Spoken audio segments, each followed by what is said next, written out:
adalah single side. Maka kita untuk aplikasi ditujukan kepada produk-produk yang single side. Seperti misalnya sejadah, karpet, yang dibutuhkan dua sisi. Ada.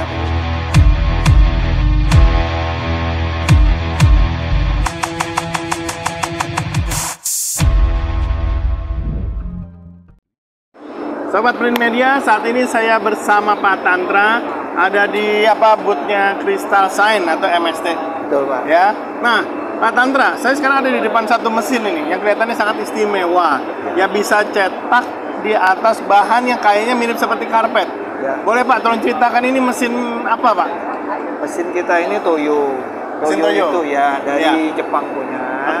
Hanya untuk efisiensi kita harga jual bisa masuk, makanya kita produksi di Cina.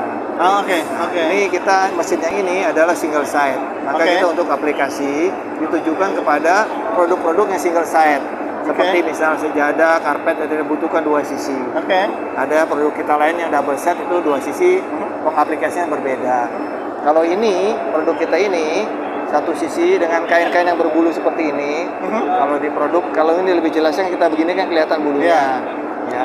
Nah, ini ada bulunya juga kelihatan. Ya, dengan kain berbulu seperti ini, ternyata cetaknya tidak ada masalah ya. Biasanya kan itu pasti dia bisa bersentuhan dengan printhead atau apa. Nah, kalau apa yang membuat dia istimewa? Kalau masalah printhead kan bisa di-adjust, Pak, tergantung kita punya kegunaan. Jadi kalau kita memang selalu ngeprint dengan jarak begitu, kita bisa adjust. Sesuaikan dengan kebutuhan ketebalan bahan.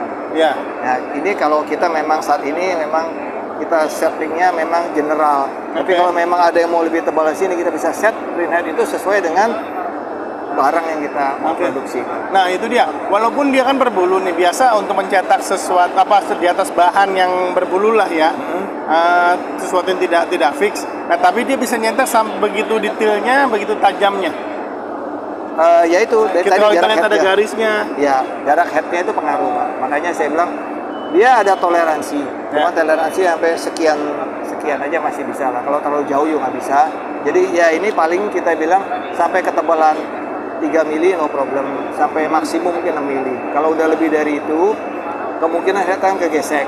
Nah, kalau lebih tipis dari itu masih nggak begitu masalah. Jadi toleransi dari 0 sampai 6 mili itu masih possible lah kita untuk 0 sampai 6 mili. Saya mulai dari 1 sampai 6 mili, dia mampu mencetaknya ya dengan jarak permukaan sehingga memungkinkan bahan atau kain yang cukup tebal, termasuk bahan yang berbulu seperti kita lihat ini mirip-mirip karpet ya. Ya, ini sebenarnya ini bisa untuk karpet juga, Pak. Jadi karena kita desainnya sejadah, kita jadikan sejadah. Cuma ini belum finishing, harus ada tambah kalau sejadah atau karpet harus tambah lagi lapisan di belakangnya. Di mana lapisan belakangnya itu adalah karet, Pak. Jadi untuk itu biar jangan licin gitu. Ya, biar supaya tidak supaya dia sekat di lantai lah. Nanti akan saya bikin juga desainnya yang dari karpet. Jadi kira-kira lebih kurang begini. Jadi orang bisa imagine lah kayak apa seperti itu. Nah, dengan kondisi seperti ini nih, kemampuan cetaknya dia seberapa cepat ya, Pak? Kalau ini kan tergantung head ya, Pak. Kita cuma ada 4 head, kita cerita adalah production speed ya. Kalau production speed adalah lebih kurang antara 30 sampai 50 lah. Untuk 4 head ini. 30 sampai 50 apa? Meter per jam. Persegi per jam?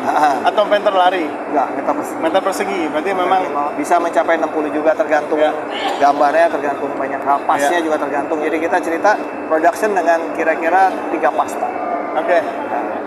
Ya, itu dengan keistimewaan itu tadi ya. Dia jadi bisa mencetak di atas permukaan kain yang cukup tebal. Ya, kita juga kenapa dibilang bisa di atas kain bulu gini? Karena dia disemprot langsung ke kain. Jadi dia bisa lebih masuk ke dalam.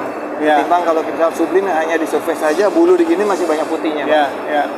Oh, jadi memang dia daya tembak dari printheadnya cukup dalam, sehingga akhirnya cukup rata lah ya tintanya. Kita lihat bisa di hasil produknya pun bisa kelihatan di gini kan juga nggak terlalu.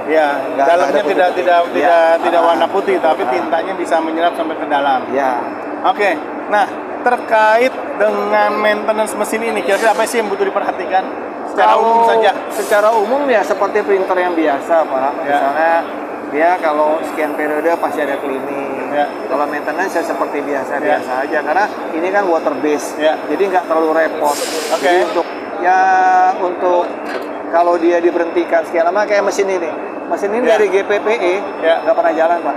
Baru gitu. nyampe di sini, kita jalanin langsung running. Mulai produksi lagi dan jalan tanpa masalah. Betul, tanpa ada masalah apa-apa. Karena dia water base, jadi nggak kemungkinan cloggingnya masih kecil. Oke. Nah, jadi memang istilahnya tidak membutuhkan perawatan secara khusus mesin ini ya. Seperti jadi yang normal printer aja, Pak. Ya. Sangat mudah, simple, kecil juga kan. Ya. Dia jadi begitu masuk keluar udah selesai. Jadi itu aja kelebihan-kelebihannya ya. Pokoknya kan.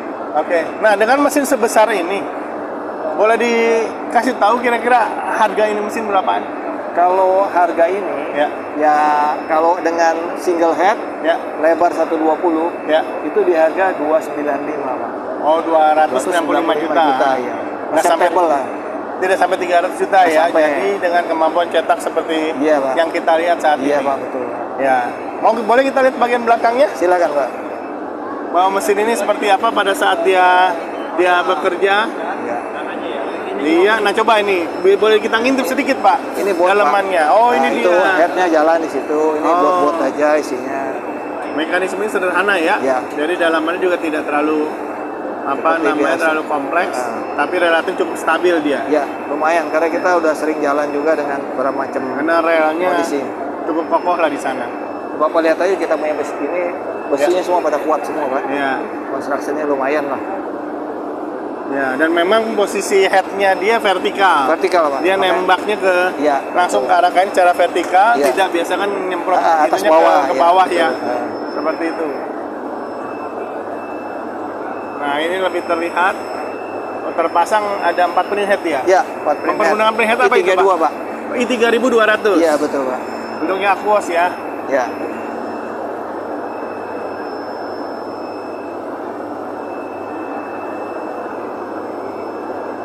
Ya. Kalau tinta sebelah sana, Pak. Monggo, silakan. Kita tinta sih yang baiknya ada di sebelah sini. Ada tempatnya limited, jadi monggo maaf. Nah, di situ posisi tinta. Tinta, Pak.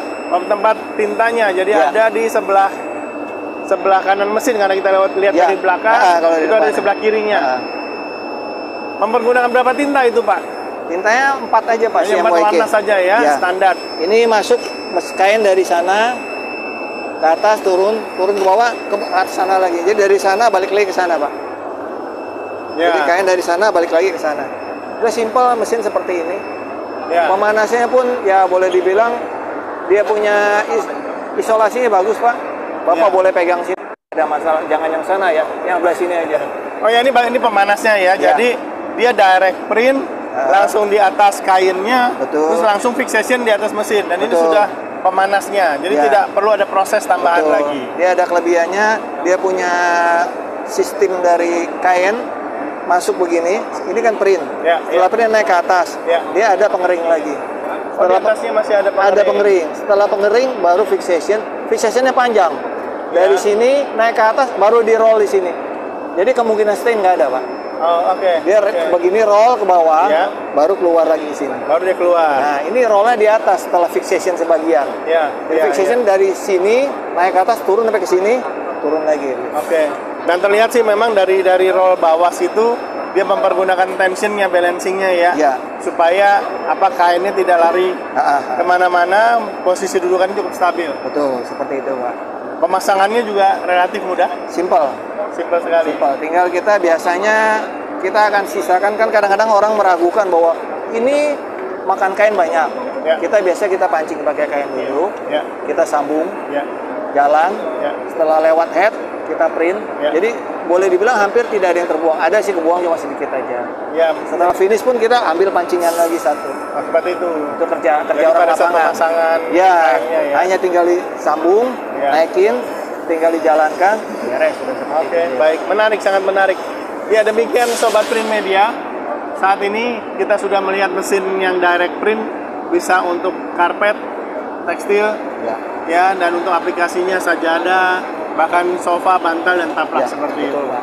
Terima kasih Pak Tantra untuk waktunya. Sama-sama, Pak. Terima kasih, Pak.